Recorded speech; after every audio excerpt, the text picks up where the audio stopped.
Thank you for joining us on another installment of Frost & Sullivan's exciting podcast series, highlighting key disruptive technologies, growth opportunities, economic trends, new business models, industry convergence, emerging geographies, and much more. Today, we'll be discussing about megatrends of the future and how these megatrends are impacting Siemens. And we'll be talking to Dr. Roland Busch, who is the Chief Operating Officer, Chief Technology Officer of Siemens Group globally, who is here in India, in Mumbai today. Very quickly, what are the key megatrends that you see which are impacting Siemens today? So we have a couple of them which are on since the last 7, 8, 10 years, which is about it's urbanization. It's about globalization. It is the demographic change. So the population is aging. It's the climate change, and we added over the last 5 years we added digitalization because we saw that, and this is a little bit out of the others because it's really related to technology. The others aren't, and but we see that digitalization has such a huge impact on all our markets, and this is rolling in so massively in such a fast way that we added this global, let's say, mega trend to those, which we believe that they are changing our markets. So I remember last time I interviewed Peter Loscher, who was the CEO at that time. Right. He had organized the business around those 3 megatrends. And then he put a 4th one, which was infrastructure, city around urbanization. So now you put digitization as the 5th trend. So yep. Could you tell us about the reorganization, especially related to today, because there's a lot about digitization today? Yeah. So, the first point is that regardless how we organize ourselves, we are riding these mega trends, or we are trying to really align our business accordingly. So even if we had, as you correctly said, we had an infrastructure and city sector, we don't have it anymore. Now we call them smart infrastructure, we call them digital industries, and mobility and the like. Still, the logic and what's happening in the market is still on, and this is still what we can confirm and even reiterate, so to speak. The fact that we added digitalization has an impact also on how we structure our company. Because digitalization needs also a focus. You can, of course, the holy grail of AI, for example, is this general AI that you basically have an engine which solves every problem. We talk about more specific AI, where we have a specific problem from a vertical, from an industry, and we deploy technologies to solve it. This makes it so meaningful. If you look in our organization, we have digital industries. It's all about discrete or process industries, and we're focusing on this one. Smart infrastructure, everything about, I would say, it's the energy part, distributed energy, the buildings, so from medium voltage, low voltage to the consumption, where we are, and also these distributed energy systems, because we see a trend away from central power plants to more decentral. And this whole thing centers around this space, including our digital offerings. And I can go on and on. Mobility is the same, or gas and power. And so we are leveraging across all these units also our platform. Again, platform is a sum of technology, as a technology stack, as well as an ecosystem. And that plays into the whole 9 yards of Siemens markets, which we are serving. So you mentioned platforms. I saw a lot about platforms this morning. We believe everything will be a platform. It will be an IoT platform. The platform will become a commodity. So the question is, how do you distinguish yourself from one platform to the other? So let's briefly talk about the concept of a platform. A platform, again, is a technology stack. It's a lot of technical expertise which runs into it, and it's about an ecosystem. And this is the first objection I have against your statement. It's not commoditizing. Our platform, including our ecosystem, is and will be unique in the market. You will not find another technology stack and ecosystem which is alike. So it's not about whether or not we have maybe a layer in our technology stack called our operating system, MindSphere, where you might see there's another competitive product.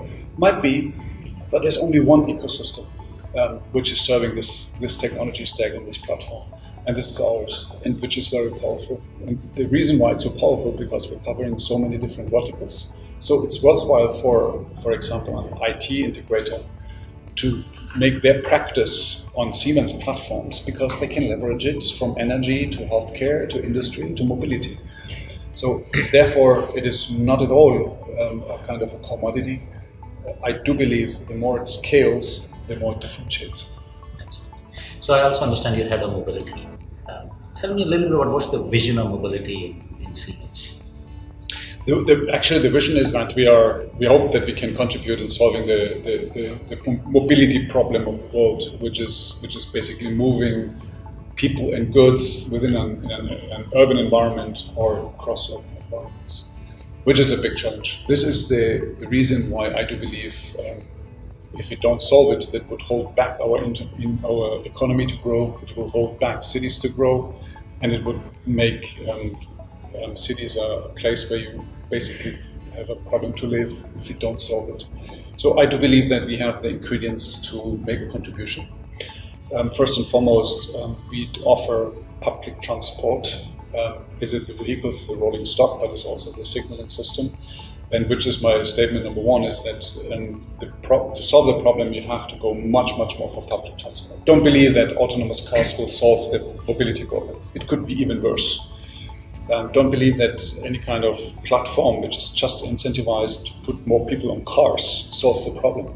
You have to, and this brings me to my second point, we have not only the rolling stock offering, the public transport offering, but also the chance to make an intermodal offering.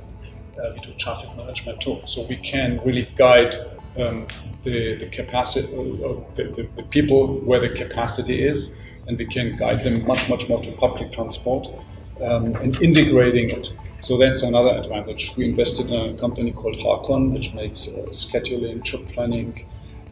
It's the most common platform used by rail operators in the world. And this is something we want to expand and want to see how we can really make this intermodal usage for customers much more easy and hence then guiding and managing the traffic in the right direction. Can you comment anything on what's life after Siemens Alstom? Oh well, I mean, the point is we had a plan and we gave a lot of thought on it. So finally, we for reasons I can talk an hour about, we failed the European Commission and all that. But we are not concerned. I mean, this is a very strong business. It's growing. It has we are a leader in profitability in that business. We have a very good cash conversion rate, a good contribution to the return on invest for Siemens. So, and we are in many areas technology leader. So that means we are building this business from strengths into the future, and we look for any kind of options. We give ourselves time. There's no time pressure to do that, and then we come up with the right answer. What's happens next? But it's a very good business. Performing business. Absolutely. You're also the CTO. If I asked you to look 10 years ahead, what technologies would you put your money on? I would put my money on, first and foremost, I really have a strong feeling on, I would put my money on the Siemens IoT platform. We have such a good customer base, a good position in our areas. The unique combination of domain know-how, expertise in software, in cybersecurity, hardware, combined with a very strong technology stack, combined with an extremely strong and growing ecosystem, is for me the belief that we could be the IoT system, this IoT platform in this industry market. The other one, if you talk about technologies, I do believe that you see a very fast, once it's ready, very fast spread out of 5G technologies in the industrial space. It can change so many things in the way how we are running manufacturing sites today. I do believe that there will be a very strong tailwind for any kind of cybersecurity solutions, elements, technologies in it. I do believe that what we call digital twin, which is basically fed by our software portfolio, our software suite. We have a 5 billion software business, industrial software. We are amongst the 10 largest software companies in the world. That this part will definitely grow extremely fast. And the digital twin, which is currently seen by many people as a concept, I do believe this will be the backbone of any future industrial manufacturing or whatever industry, mobility industry, because it's so powerful. Once you have your digital twin of your products, of your systems, you can optimize them in a much faster way. You can develop it faster. You can shorten your development time. So the benefits are countless.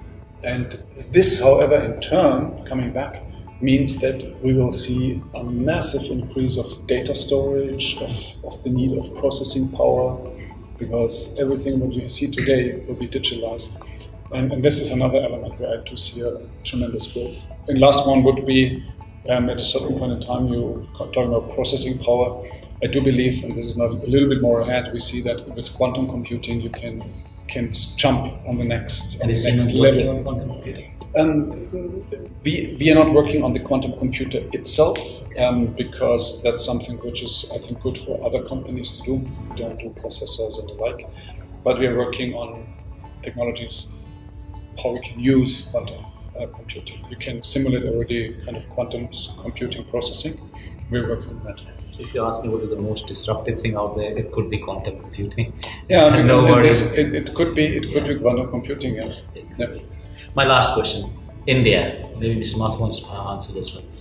Everybody talks about India now, especially with China derailing a little bit. So, do you see huge prospects in India, and in what particular sectors? For digitalization?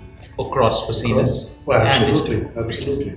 So you start with government plan of power for all. Yeah. We are in gas and power. They're talking about smart cities. We have smart infrastructure. They're talking about healthcare for all. Siemens has got healthcare in the country with health engineers.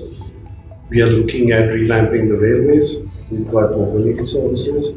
So we are talking about Make in India, and we've got our digital industries operations over here with everything that you've just seen. So basically, we are mirror imaging exactly all the plans that the government has outlined. Excellent. On that note, I hope you have enjoyed this session. Please join us for future podcasts and become a member of Frost & Sullivan's Leadership Council by emailing us at digital@frost.com. Thank you very much.